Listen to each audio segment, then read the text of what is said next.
बीमार शरीर, टूटी उम्मीदें और समाज के कठोर बंधन। निर्मला की जिंदगी अब एक ऐसे मोड़ पर है जहां हर सांस एक सवाल बन चुकी है।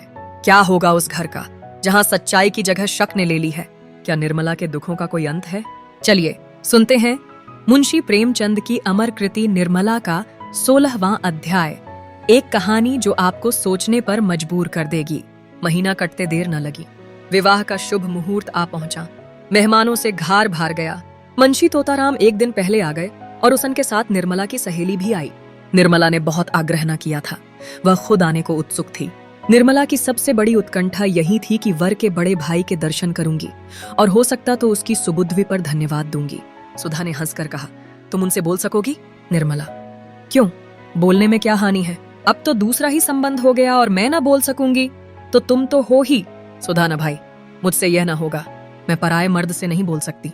न जाने कैसे आदमी हो। निर्मला, आदमी तो बुरे नहीं है और फिर उनसे कुछ विवाह तो करना नहीं। जरा सा बोलने में क्या हानि है? डॉक्टर साहब यहाँ होते तो मैं तुम्हें आज्ञा दिला देती। सुधा, जो लोग हृदय के उदार होते हैं क्या चरित्र के भी अच्छे होते हैं? पराई स्त्री की घूरने में तो किसी मर्द को संकोच नहीं होता। निर्मला, अच्छा ना बोलना, मैं ही बातें कर लूंगी। घूर लेंगे जितना उनसे घूरते बनेगा।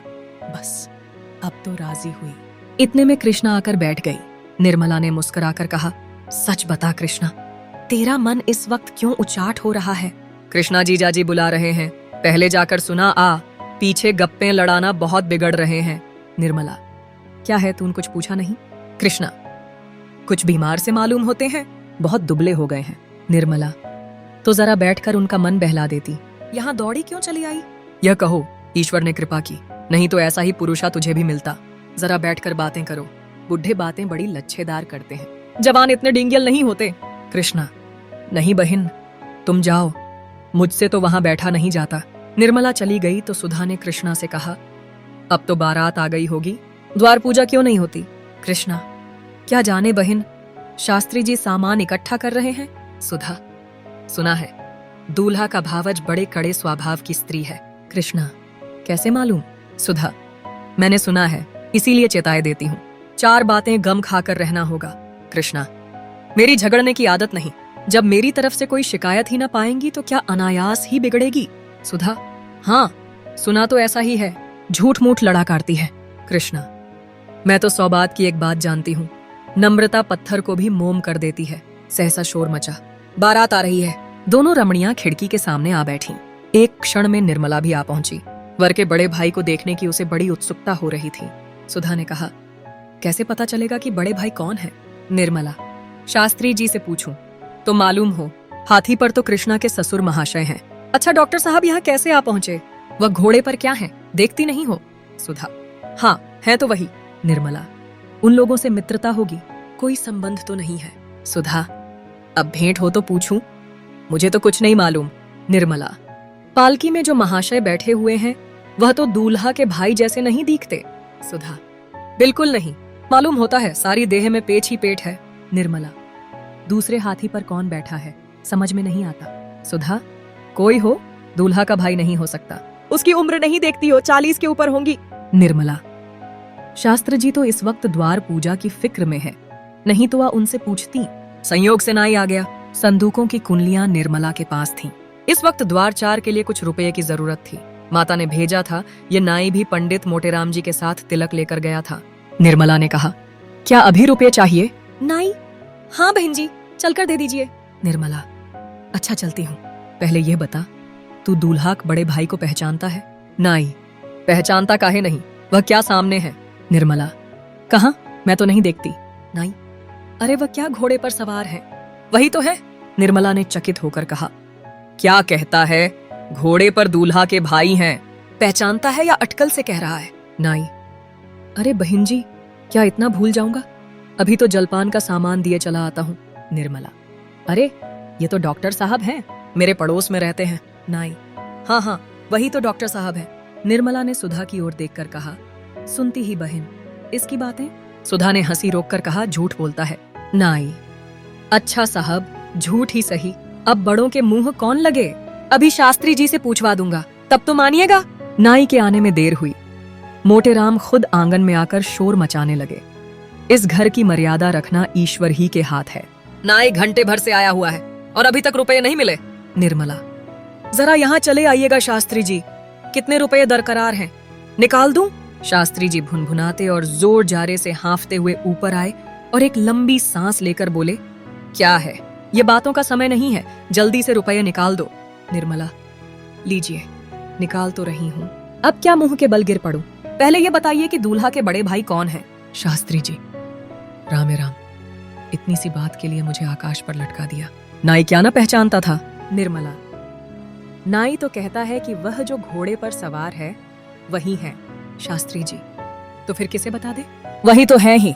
नाई, घड़ी भर से कह रहा हूं, पर बहन जी मानती ही नहीं।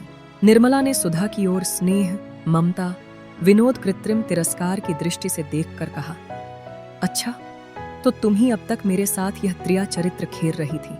मैं जानती तो तुम्हें यहाँ बुलाती ही नहीं। ओफ, बड़ा गहरा पेट है तुम्हारा। तुम महीनों से मेरे साथ शरारत करती चली आती हो और कभी भूल से भी इस विषय का एक शब्द तुम्हारे मुंह से नहीं निकला। मैं तो 2-4 ही दिन में उबल पड़ती। सुधा, तुम्हें मालूम हो जाता तो तुम मेरे यहाँ आती ही क्यों? निर्मला, गजब रे गजब, मैं डॉक्टर साहब से कई बार बातें कर चुकी हूँ, तुम्हारे ऊपर यह सारा पाप पड़ेगा। देखा कृष्णा, तूने अपनी जेठानी की शरारत, यह ऐसी मायाविनी है, इनसे डरती रहना। कृष्णा, मैं तो ऐसी देवी के चरण धो धोकर माथे चढ़ाऊंगी, धन्य भाग के इनके दर्शन हुए। निर्मला, अब समझ गई, रुपये भी तुम्हें न भिजवाए होंगे। अब सिर हिलाया तो सच कहती हूँ, मार बैठूंगी।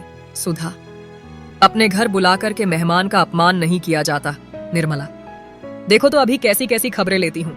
मैंने तुम्हारा मान रखने को जरा सा लिख दिया था और तुम सचमुच आ पहुंची। भला वहां वाले क्या कहते होंगे? सुधा, सबसे कहकर आई हूँ। निर्मला, अब तुम्हारे पास कभी ना आऊंगी। इतना तो इशारा कर देती कि डॉक्टर साहब से पर्दा रखना। सुधा, उनके देख लेने ही से कौन बुराई हो गई? न देखते तो अपनी किस्मत को रोते कैसे, जानते कैसे कि लोभ में पड़कर कैसी चीज खो दी। अब तो तुम्हें देखकर लाला जी हाथ मलकर रह जाते हैं। मुंह से तो कुछ नहीं सकते, पर मन में अपनी भूल पर पछताते हैं। निर्मला, अब तुम्हारे घर कभी ना आऊंगी। सुधा, अब पिंड नहीं छूट सकता। मैंने कौन तुम्हारे घर की राह नहीं देखी है। द्वार पूजा समाप्त हो चुकी थी। मेहमान लोग बैठ जलपान कर रहे थे। मुंशी जी की बेगल में ही डॉक्टर सिन्हा बैठे हुए थे। निर्मला ने कोठे पर चिक्की आड़ से उन्हें देखा और कलेजा थाम कर रह गई। एक आरोग्य, यौवन और प्रतिभा का देवता था, पर दूसरा इस विषय में कुछ न कहना ही दचित है। निर्मला ने डॉक्टर साहब को सैकड़ों ही बार देखा था, पर आज उसके हृदय में जो विचार उठे वे कभी न उठे थे। बार बार यह जी चाहता था कि बुलाकर खूब फटकारूं, ऐसे ऐसे ताने मारूं कि वह भी याद करे, रुला रुला कर छोड़ूं। मेघर रहम करके रह जाती थी। बारात जनवा से चली गई थी। भोजन की तैयारी हो रही थी। निर्मला भोजन के थाल चुनने में व्यस्त थी। सहसा मेहरी ने आकर कहा, बिट्टी, तुम्हें सुधा रानी बुला रही है, तुम्हारे कमरे में बैठी हैं। निर्मला ने थाल छोड़ दिए और घबराई हुई सुधा के पास आई, मगर अंदर कदम रखते ही ठिठक गई। डॉक्टर सिन्हा खड़े थे। सुधा ने मुस्कुराकर कहा, लो बहन, बुला दिया, अब जितना चाहो फटकारो। मैं दरवाजा रोके खड़ी हूं, भाग नहीं सकते।